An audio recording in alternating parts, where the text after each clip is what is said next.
이 전국의 법을 모색한다. 예, 오늘은 이영작 전 한양대 석좌 교수와 함께 진행하겠습니다. 지금 뭐 야권 상황도 복잡하게 돌아가지만 여권도 어제 오늘 이 험지 출마론이라든지 이 중진 용태론 또 결선 투표제 이런 것으로 이제 슬슬 좀 시끄러워지기 시작하고 있습니다. 오늘은 여권, 야권 좀 두루두루 좀 짚어봐야 되겠습니다. 자, 교수님 어서 오십시오. 네. 예, 먼저 야당 얘기 좀 해보죠. 이 육창골단이란 말이 나오더니 문재인 대표가 한명숙 전 총리한테 지금 감옥에 있지 않습니까? 당적 정리해달라고 요구했답니다. 그러니까 당적 정리하겠다는 답을 받았다는 거고 또 그런가 하면은 측근들이라고 그러는데 이 측근들을 불러다가 내년 총선에 출마하지 마라 해서 또 그렇게 정리를 했답니다. 이러면서 당을 수습한다는 건데 어떻게 평가하십니까? 이게 너무 늦었죠. 너무 늦었다? 너무 늦었죠. 이게 밀려서 하는 거 아닌가요? 그렇게도 보이네요. 네, 밀려서 하는 거고요. 불과 며칠 전만 하더라도 한명숙 전 총리 재심 청구한다고 그러지 않았던가요? 예, 그렇습니다. 그게 불과 2, 3일 전 같은데요. 근데 지금 한명숙 전 총리한테 당적 정리해라고 그랬다는 거는 그럼 일단 한명숙 전 총리가 유죄라는 걸 인정하느냐부터 물어봐야 되겠죠. 아직 유죄라고 인정하지 않고 있는데 근데 본인은 그럼 왜 당적 정리하라고 그래요? 그것도 말이 안 되잖아요. 그 입장 변화가 있었는지에 대한 왜 입장 변화가 생겼는지에 대한 분명한 설명이 있어야 되겠죠. 총선 불출마 요구도 지금까지는 그 사람들이 출마할 계획이었었는데 이제 밀려서 못하겠다는 거 아니냐. 근데요, 정치는 저는 이렇게 생각해요. 피는 피를 부릅니다. 한번 밀리기 시작하면요. 이게 이제 문재인 반대파에서는 기회를 본 거죠.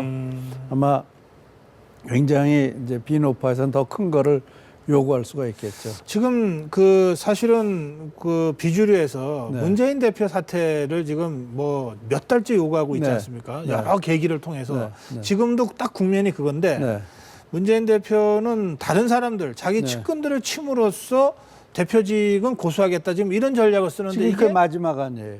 그 마지막에 온 거란 말이에요. 이제 내놓을 게 없잖아요. 한명숙이까지 내놨단 말이에요. 자기 측근까지 내놨단 말이에요. 그리고 이제 결국 그러고 이제 내놓을 게 뭐 있어요. 그러니까 저는 정치라는 게 항상 그러더라고요. 정치라는 게 굉장히 잔인하지 않습니까? 아니 근데 생태가. 교수님, 제가 정치를 아직 잘 몰라서 그런지 모르겠는데 보통 이럴 때는 이 리더가 대장이 내가 먼저 죽을 테니까 하면서 부하들을 살려야 되는 거 아니에요? 근데 지금 옛날식이죠. 완전히 거꾸로 된 거 아닙니까? 이게 옛날식입니까? 제 정치를 잘 몰라서 너무 낭만적으로 얘기하는 겁니까? 그러신 것 같아요. 그런가 하면 문재인 대표는 자기가 대통령이 꼭 돼야 되겠다. 대통령이 되겠다는 이유는 저는 이제 어떻게 생각하냐면 억울한 노무현 대통령의 죽음의 한을 풀기 위해서라도 내가 대통령이 되겠다. 그렇게 얘기는 안 하시지만 제가 이렇게 정황으로 정치인문의 동기가 그거니까요. 그러니까 그렇게 생각을 한다면은 반드시 대통령을 가야 된단 말이에요. 근데 지금 예를 들어 당권을 놓고 그러면 친노가 지난번에 비노들 완전히 학살하지 않았습니까? 지난번 목전에서 이번엔 친노 학살되죠. 거기다가 제야가 국회에 들어오지 못하죠. 완전히 봉쇄돼 버린단 말이에요. 그러면은 이 문재인 대표는 정치적인 근거가 흔들리는 거죠. 그래가지고 대권 후보 되겠어요? 그러니까 놀 수가 없는 거죠. 그러니까 대표직을 고수할 무슨 일이 있더라도 자기 측근을 희생해서라도 희생을 시키더라도 한명숙 전 총리를 희생시켜서라도 대표직만은 고수해야 된다. 그렇게 하려고 하는 거죠. 근데 그게 될까요? 좀 지금 어렵다고 점점 보시는 것 더 같네요. 힘들어지는 것 같아요. 제가 그런가 불과 며칠 전만 하더라도 한명숙 전 총리 재심 청구한다고 그랬거든. 그게 갑자기 사라져 버렸죠. 알겠습니다. 자, 이런 가운데 이제 수도권 의원들이 사실은 다급해졌어요. 이게 집단 탈당, 분당 사태가 이제 눈앞에 다가온 거 아닙니까? 그러면 뭐 호남 지역 의원들이야 뭐 네. 탈당해도 뭐 당선 가능성에 대해서 또 자신할 수 있는 부분이 있는데 네. 수도권은 정말 박빙의 승부처들이 많은데 네. 이게 뭐 야권이 정말 두 개의 당으로 네. 이렇게 선거하면은 다 죽을 수밖에 없다. 이런 위기의식이 상당히 높아져서 수도권 의원들이 움직이기 시작했어요. 네. 근데 이제 수도권 의원들의 중재안, 대안이 네. 문재인 안철수 공동 비대위거든요. 네. 이거는 어떻게 보십니까? 그게 말이 안 되죠. 예. 비대위란 게 지금까지 당대표가 있는데 비대위가 만들어진다. 그 당대표가 비대위 공동위원장으로는 비대위를 한다. 의미가 없는 거죠. 그거 실질적으로 이 비대위라는 거 전권을 갖는다는 건데요. 예. 그러나 지금 당의 구조상 그 안철수 의원이 공동 비대위원장이 됐을 때 네. 똑같은 권한 행사를 할 수 있을까요? 그게 아니죠. 네. 네. 그러니까 우선 사람도 부족하고 그렇기 때문에 아마 그거는 그냥 하는 이게 얘기고. 변형된 문안박이지 뭐냐? 그렇죠. 이게 그런 안철수 건데. 쪽에서 나오는 반응인데. 그렇죠. 네. 그러니까 이게 이런 얘기가 나오는 거는 예. 일단은 수도권의 중진위원들이 당대표 물러나라라고 얘기하기 전 단계라고. 전 단계. 이제 이거를 근데 안철수 의원이 안 받으면 당연히 안 받죠. 예, 안 받으면은 그러면 이제 문재인 할 수 대표가 네가 살신성인 해라. 살신성인 하는 수밖에 없다. 이런 그렇게 갈 수순이다 이게. 그 수순일밖에 보십니까? 안 보이죠. 그런가 하면 그 예. 안철수 의원이 안 받을 거 뻔히 아는데 안철수 의원은 지금 칩거해가지고 네. 보고 있는 거 아니에요? 예. 안철수 의원이 앞으로 어떤 선택을 하게 될 것 같습니까? 아마 이제 최근 어제 오늘 문재인 대표가 이제 뒤로 물러나는 모습을 보이니까 예. 조금 더 지켜보자 그러고 있겠죠. 아마 그렇지 않았으면은 버텼으면은 탈당 쪽이었을 그렇죠. 텐데. 탈당 쪽인데. 이거 조금 밀면은 네. 대표직 사퇴시키고 당을 네. 장악할 수도 있겠다. 네. 그러면 네. 내가 먼저 탈당하는 식으로 움직일 필요가 없다. 그렇죠. 조금 더 네. 지켜보자. 네, 그렇게 되겠죠. 그런가 오늘 예. 보니까 호남에서도 이미 안철수 의원에 대한 지지율이 올라가고 있다고 네, 그러지 그거 않습니까? 예. 네. 그러니까 그게 이제 그런 걸 보면서 힘을 얻는 거겠죠. 조금 전에 이거 조배석 변호사하고도 그 얘기를 잠깐 했는데 네. 이 지금 나옵니다. 저 조사인데 네. 보면 박원순 시장 지지표가 빠지고 네. 안철수 의원 지지표가 2배 가까이 올라갔습니다. 급등한 거죠. 네. 네. 그럼 뭔가 이게 문안박에 대한 두 사람의 입장 차이 때문에 저런 현상이 나타난 것인지 아까 조배석 변호사는 그렇게 해석하던데. 그건 제가 봤을 때는요. 박원순 시장하고 네. 문재인 대표를 같은 카테고리로 보겠죠. 네, 지난번에 바르고 수락하지 않았습니까? 그러니까요. 예. 네, 그래서 결국은 그걸로 인한 희생 제물이 되는 거겠죠. 그렇게 되는 거예요. 너무 경솔했어요. 그러니까 문재인 대표가 제안했는데 박원순 시장은 바로 받았고 네. 안철수 의원은 안 받았는데 네. 그 차이가 그거 중요한 거죠. 그리고 더더군다나 이 박원순 시장이 의리가 없는 짓 한 거 아닙니까? 안철수 의원과의 관계에서 그렇죠. 예. 일단 안철수 의원하고 한번 넌 양보했었는데 네. 얘기를 해봐야죠. 이거 어떻게 생각하냐. 난 너 하는 대로 하겠다. 근데 박원순 시장이 그러다가 바로 한 발 뺐는데요. 한 발 뺐어도 먼저 집어넣었잖아요. 그러니까. 안철수 의원이 안 한다 그러니까 그 뺀 순간에 거아니에요. 그 선택이 지금 이런 결과를 가져왔다. 그렇게 보이는 거죠. 그저 정치가 호남 민심이 진짜 무섭네요. 호남 민심이 무서운 게 아니고 정치적인 판단이 굉장히 어려운 거라는 거죠. 근데 그런 판단을 할 능력이, 그러니까 이분은 선출직이라는 걸 여의도 정치를 한 번도 안 해본 분 아니에요. 예. 그러니까 그런 정치적 순발력이 없는 거죠. 네. 그동안 사실 그 문재인 대표가 안철수 의원을 계속 강박해서 이거 탈당 쪽으로 오히려 밀어붙이는 것 아니냐 이런 얘기들이 막 나왔는데. 그러니까 네가 나가도 난 괜찮아. 그러니까. 네. 거기에다가 절대 탈당 못할 거야 하고 이런 얘기도 막 사실은 막 부하지르듯이 했는데 오늘은 말이에요. 총선 승리와 앞으로의 정권 교체를 위해 안철수는 꼭 필요한 사람이다. 이것도 좀 입장이 바뀐 것 같네요. 그 사이에.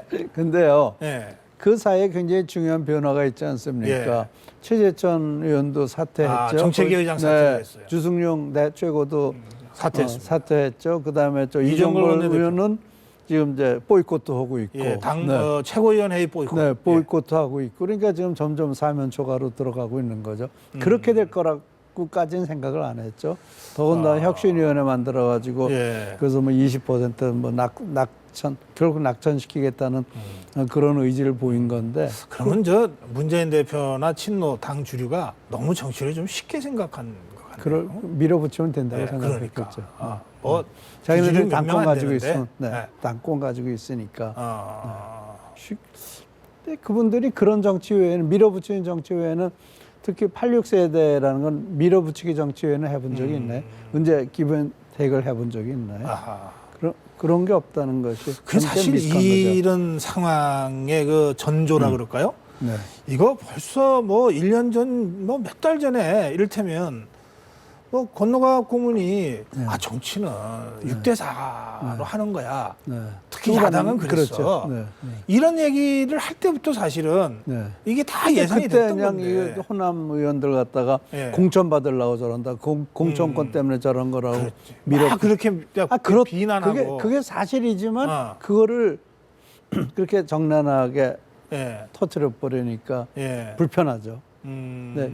그런 경우는 진실이 불편한 거죠. 사실은 그때 권노학 고문이나 여러 사람들이 그 얘기를 했는데 또 당 원로 대부분이 다 그 DJ 밑에서 정치한 사람들은 다 아는 얘기니까. 그렇죠. 근데 그때 그럽시다 그러면 6대4로 합시다 했으면 사실은 여기까지 올 일도 없어요. 그렇죠. 동고동락할 각오가 돼 있었으면 되는 건데 그럴 각오가 전혀 안 돼 있는 거죠. 다 내 거라고. 그러다가 이제 와서는 당대표 자리만 빼놓고 다 내주겠다고 해도 이게 통하지 않는. 안 통하죠. 그런가 하면은 그 당대표라는 자리는 결국 언젠가는 가서 제게 정권 행사를 해버릴 수가 있잖아요. 맞습니다. 그러니까 믿을 수 없다. 알겠습니다. 자, 이 여당 상황도 좀 짚어보겠습니다. 이 험지 출마론이 계속 확산되는 것 같습니다. 이번에는 이제 구체적으로 정몽준 전 대표, 김황식 전 총리, 안대희 전 대법관, 뭐 이런 이름들까지 거론하면서 좀 서울의 어려운 곳에 나타나 오세훈 전 서울시장까지 이건 어떻게 평가하십니까? 일단은 오늘 어디 언론인가 어디 보니까 지금 여의도 연구소 조사 결과에 의하면은 박근혜 대통령보다 박원순 시장이 지지율이 높다. 그래서 서울에서 3구 외에는 강남 3구 외에는 다칠 수도 있다. 이런 지금 비관론을 여의도 연구원에서 펴고 있지 않습니까? 근데 그거를 이제 시당에서 받은 것 같은데요. 그는 제가 봤을 때 정말 잘못된 조사고요. 그런 조사는 의미 없는 조사입니다. 그게 절대로 그런 거 가지고 지역구에서 국회의원 결정하지 않습니다. 그리고 지금 현재 정치가요. 이게 정치가 아니지 않습니까? 야당의 행태란 건 그건 말도 못하는 거고요. 그런데 여기서 여당이 참패한다? 저는 그분들이 몰라도 너무 모른다고 생각해요. 그래서 저는 근데 박근혜 대통령과 박원순 시장을 어떻게 지지율 비교를 그렇게 하죠? 모르겠어요. 완전히 다른 얘기인데. 글쎄요. 그래서 그러니까 지금 참 금시초문입니다. 그렇어요. 그러니까 지금 그런 조사가 있을 수 있나요? 말하자면 여의도 연구원에서 그런 조사한 걸로 저 어디 봤는데요. 결국 패배 의식에 잡혀가지고 그러는 거 아니에요? 그러네요. 이길 생각을 해야죠. 지니까 여기서 이길 수 있는 사람 집어넣자. 그러니까 이게 막 선거에 그냥 말하자면 선거 승리에 올인한 거 아니에요. 정치라는 건 그런 게 아니거든요. 정치라는 것은 정말 국민한테 미래를 보여줄 수 있어야 되고 어떤 비전이 있어야 되고 또 약속이 있어야 되는 건데 이것도 보니까 어디 보니까 그런 게 있더라고요. 복지. 복지해야 복지. 다음에도 그것도 또 여의도 연구소 여의도 연구소 작품이죠. 그겁니다. 그런 것도 정말 그 보수우파 정당으로서 모든 거 보수우파 정당이기를 포기하는 거 아니에요? 퍼주기 복지하겠다는 거예요. 그래가지고 우리나라를 그리스 사태로 몰고 가겠다는 거예요. 저는 저는 여의도 연구원을 비롯해서 네. 그 여당의 태도가 아주 근본적으로 틀려먹었다고 생각합니다. 아, 네. 예. 이건 영국 같은데 보면요, 지난번 4월 그 총선 때도 보면은 예. 노동당은 끝까지 복지로 나가고, 네. 그다음에 보수당은 예. 끝까지 작은 정부로 나가고, 예. 그러고 붙잖아요. 네. 자기네들 신념과 자기네들 정치적 비전을 가지고 해야 되는데, 야, 이거 해가지고 이렇게 안 하면 우리 예. 진다. 그러니까 우리도 복지 가지고 경쟁하자. 이게 뭐죠? 무상 시리스로 붙자.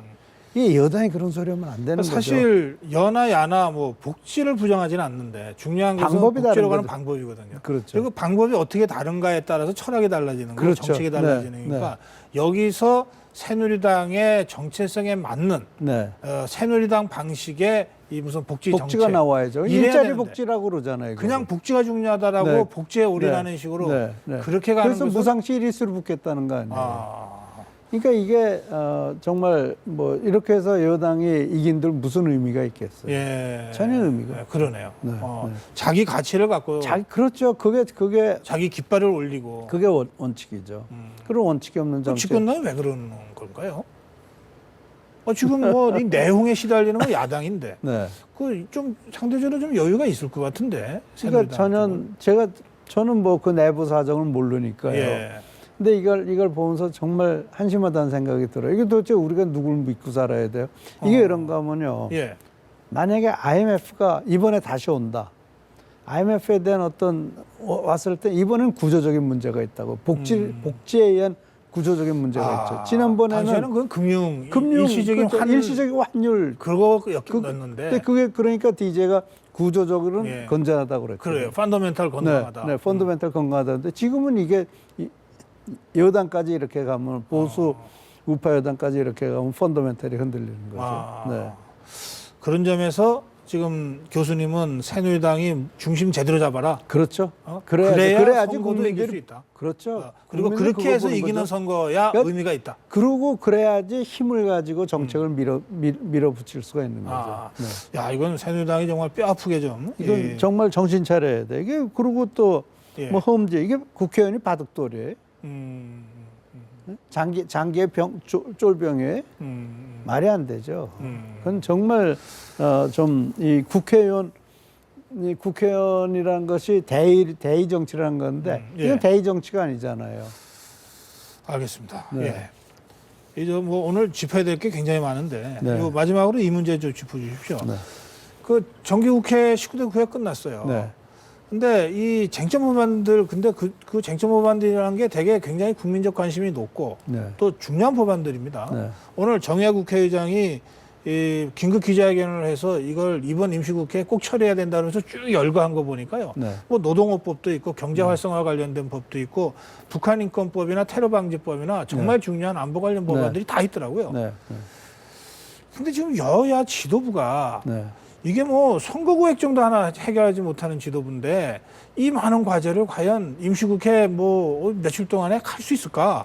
이거 어떻게 보십니까, 이거? 할 수 있을 거가 아니고 해야 되는 거고요. 예. 만약에 이번에 정의화 의장이 이것에 대해서 예. 단안을 내려가지고 이것을 통과를 시킨다. 그리고 그 통과의 조건은 뭔가 하면은 이걸 통과를 시켜야지 네. 이 선거구법을 갖다가 내가 통과시켜주겠다. 아하. 선거구법은 이거 통과되기 전엔 선거구법 통과 못한다. 아. 이렇게 못을 박아놓으면 누가 급해지느냐. 아, 그러네요. 네. 이제는 의원들이 급해지겠네요. 의원들은 어떤 의원이 급해지냐 이거죠. 여당 의원이 급해져요, 야당 의원이 급해져요. 그게 제가 어디서 보니까 이거는 예. 뭐 법적으로 그러니까 헌법재판소하고 이제 대법원하고 대통령이 결정하는 문제지만 어디 네. 보니까 그 비상권을 대통령이 가질 수 있다고 그러더라고요. 그런 그렇습니다. 저 31일, 네. 12월 31일까지 선거구 획정이 안 되면 네. 그런 모든 선거구가 다 이제 법적으로 의미 없어지고 없어지는 겁니다. 네. 네. 그 상태에서는 대통령의 비상대권이 네. 발동될 수 있다. 이렇게 네. 해석이 됩니다. 그렇게 되잖아요. 예. 그러니까 그걸 가지고 대통령한테 비상대권을 줄 것이냐, 아하. 아니면 야당이 협조해서 이 법안들을 통과시킬 것이냐. 아하. 이 법안을 통과시키면은 그 다음엔 선거구법라도 통과시키고. 정의화 의장이 연계 전략을 써라. 연계 전략을 써야죠. 연계 전략을 써서라도 그렇죠. 처리해야 된다. 처리해야죠. 그게 국회의장이라는 게 뭐 막강한 힘을 가진 자리인데 그럼 뭐 하라고 국회의장 됩니까? 그리고 국회의장, 그 정의화 의장도 상당히 큰 꿈을 가지고 계신 분인데 네. 큰 꿈을 가지신 분은 언젠가는 한번 한강다리를 건너야 되는 거 아닙니까? 예. 네, 그러니까 이것이 어떤 점에서 보면은 정의화 의장한테는 네. 아주 그 절호의 기회죠. 그렇군요. 사실 네. 정의화 의장이 여야 간의 중재와 타협을 굉장히 유도하고 노력을 했거든요. 여러 차례 네. 해왔거든요. 네. 또 네. 실제로 그래서 중재에 의해서 네. 또 타협적으로 문제가 풀어진 경우도 있고. 네. 네. 근데 그러면서 축적된 힘이라고 하는 게 있지 않습니까? 네. 네. 그걸 이제 이 19대 국회 마지막에 한번 쏟아 부어봐라. 그렇죠. 네. 지금 뭐 그 외에는 이런 법안들 이게 어떻게 보면 우리가 먹고 사는 법안인데요. 그걸 갖다가 알겠습니다. 포기할 수는 없는 거죠. 예. 네. 오늘 여기서 말씀을 좀 줄여야 되겠습니다. 잘 들었습니다. 네. 예.